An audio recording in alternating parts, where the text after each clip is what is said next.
Di segmen kali ini kita akan berbagi perspektif dan sudut pandang saya mengenai dunia atau sisi gelap dunia audio portable.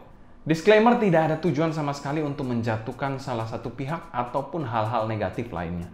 Di sini murni hanya berdasarkan sudut pandang saya dan juga perspektif pribadi saya sebagai seorang konsumen dan penikmat audio.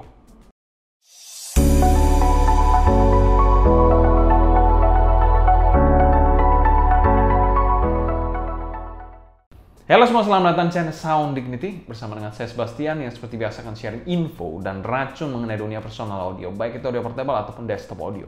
Jadi kalau kalian tertarik, gak perlu ragu lagi untuk subscribe, nyalakan tombol notifikasi, serta follow juga Instagram kita di Sound Dignity agar kalian tidak ketinggalan update-update terbaru mengenai dunia audio portable dan desktop audio. Sisi gelap yang pertama, apakah tuningan yang konsisten bagus itu sulit?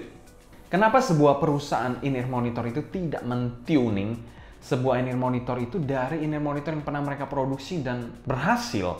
Kenapa mereka harus melakukan tuningan-tuningan baru yang memang kita bilang belum tentu diterima pasar dan mungkin sebagian tidak lebih baik daripada yang sebelumnya mereka rilis? Apakah perusahaan-perusahaan ini memang tidak bisa tuning dan tuningan mereka yang memang bagus dulunya itu hanya one hit wonder atau gacha-gacaan aja? Atau ada hal lain? Ya kalau kita berbagi perspektif ya. Kalau kalian ada perspektif, kalian bisa juga tulis di kolom komentar di bawah ya. Mungkin menurut saya memang perusahaan-perusahaan tersebut bisa melakukan tuningan yang bagus. Tapi mereka mencari variasi-variasi tertentu untuk menemukan formula atau formulasi lain untuk in-ear monitor mereka untuk mendapatkan pasar yang baru mungkin. Atau juga mereka berniat untuk menjual produk yang lebih banyak karena sudah ada produk yang bagus, mereka buat aja produk yang tuningannya kurang baik atau berbeda untuk mendapatkan pasar ataupun market yang lebih banyak. Untuk menjual produk mereka lebih banyak juga kan tentunya. Pertanyaannya bro, apa ada perusahaan audio yang konsisten bagus terus bro? Oke, itu pertanyaan bagus. Menurut saya ada beberapa perusahaan yang memiliki tuningan yang oke lah. Salah satunya 64 Audio dan juga TIE Audio. TIE Audio ini walaupun saya belum pernah mencoba ini monitornya, tapi dari seluruh review hampir tidak semua line up, ada juga line up yang kurang dikit, tapi overall untuk line up dari TIE Audio itu memiliki tuningan yang bagus. Itulah kenapa saya bilang saya agak ragu dengan beberapa perusahaan besar yang memang mereka tuning ini agak buruk atau kita bilang kurang ya. Tapi mereka tahu sebelumnya bagaimana cara mentuning in-ear monitor yang sangat baik. Tapi tidak dilakukan pada produk-produk terbaru mereka. Sisi gelap yang kedua atau dark side yang kedua yaitu kolaborasi. Ya, akhir-akhir ini memang cukup ramai mengenai kolaborasi antara manufaktur dan juga reviewer. Reviewer sebut saja seperti HBB atau Crinacle, mereka banyak mendapatkan job untuk melakukan tuning untuk sebuah project in-ear monitor. Kita bilang itu hal yang sangat-sangat menarik menurut saya. Tapi pertanyaannya sekali lagi, apakah perusahaan-perusahaan manufaktur in-ear monitor tersebut tidak dapat melakukan tuning sehingga harus meminta pertolongan dari seorang reviewer? Apakah seperti si Audio, kita bilang, lalu juga 7Hz dan juga Moondrop tidak bisa melakukan tuning in-ear monitor mereka sendiri sehingga perlu untuk kolaborasi? Apakah dengan kolaborasi menjamin suaranya pasti oke? Kalau menurut saya pribadi ya beberapa in-ear monitor kolaborasi yang saya coba ya B aja sih, nggak terlalu spesial banget malah.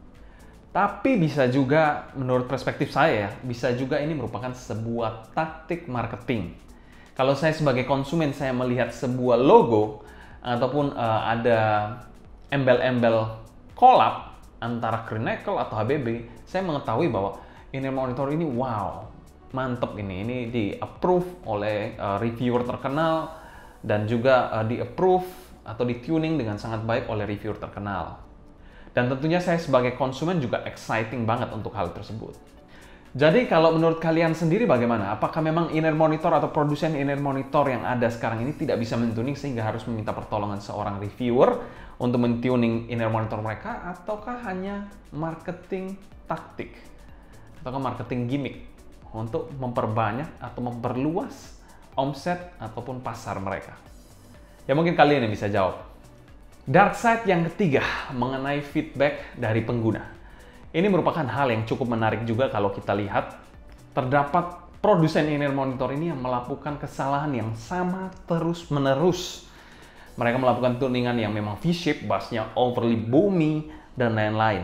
Tapi kenapa mereka melakukan itu terus-menerus? Apakah ada faktor-faktor tertentu atau ada hal-hal lain? Kalaupun dirubah, tuningan mereka nggak terlalu signifikan dengan in-ear monitor mereka sebelumnya.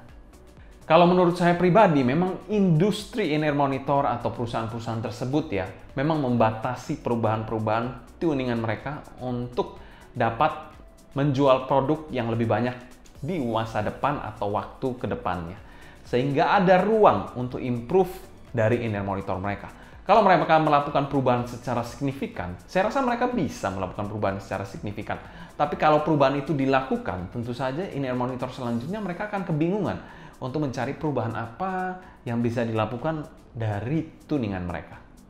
Dan tentu saja akan membatasi pasar atau penetrasi pasar mereka ke depannya.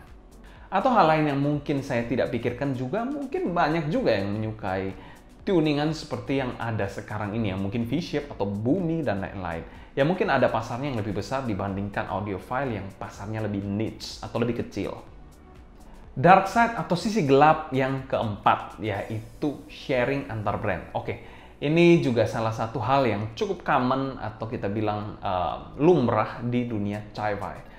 Jadi beberapa in-ear monitor brand yang saya perhatikan itu memiliki sharing, baik itu sharing kabel, sharing housing, sharing design, atau juga mungkin sharing drivernya. Saya nggak tahu, kalau driver saya nggak bisa konfirmasi. Oke, beberapa contoh yang saya ambil di sini seperti KZ, lalu CCA, dan juga QKZ, itu mereka melakukan sharing beberapa hal, seperti sharing kabel, sharing design, sharing faceplate, sharing housing. Bentuk mereka hampir-hampir mirip. Dan pengalaman saya pribadi sebagai seorang konsumen, QKZ yang beberapa yang saya coba yang single dynamic driver, suaranya agak mirip-mirip. Saya nggak tahu apakah ini sebuah kesengajaan atau mungkin telinga saya yang kurang peka atau bagaimana, saya nggak tahu. Tapi menurut saya ada hal yang mirip antara single dynamic driver dari QKZ yang pernah saya review.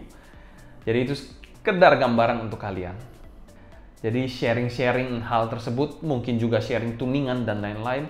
Jadi mereka cuma rubah packaging dan brandnya aja, tapi isinya sama. Apakah kalian beli semuanya QKZ, CCA, lalu KZ kita bandingkan bareng-bareng gitu, kita tes bareng-bareng? Mungkin tidak semua orang melakukan hal tersebut. Dan itu mungkin menjadi salah satu celah untuk mereka melakukan rebranding dan menjual produk yang lebih banyak kan. Sisi gelap yang kelima atau dark side yang kelima yaitu scam driver. Yes, scam driver ini merupakan salah satu hal yang cukup ekstrim bagi saya.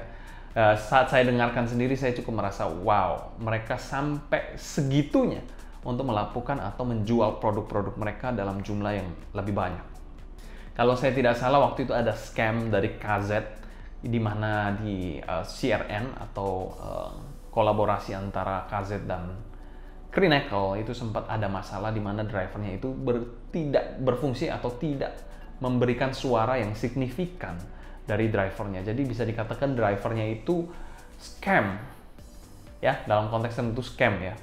Sehingga hal tersebut juga membuat Crinacle juga yang kita bilang kebakaran jenggot lah untuk hal tersebut.